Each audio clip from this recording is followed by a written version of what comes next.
Maithili news network की प्रस्तुति चिरंतन 100.0 M। AISF ने किया कुलपति का पुतला दहन। मिथिला विश्वविद्यालय के कुलपति ने प्रदेश के उच्च शिक्षा को बर्बाद किया, ऐसा कहना है शरद कुमार सिंह का।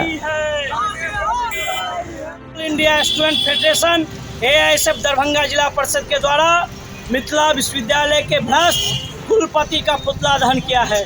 मिथिला विश्वविद्यालय के जो कुलपति हैं डॉक्टर SP सिंह, उन्होंने बिहार के अंदर उस शिक्षा को बर्बाद और बदनाम करने का जो काम किया है, इसके खिलाफ आज छात्र संगठन AISF ने पुतला दहन किया है और आगामी विकास योजना पर हम लोग आगे बढ़ेंगे और 13 तारीख को सीनेट का घिराव करेंगे। सीनेट को नहीं चलने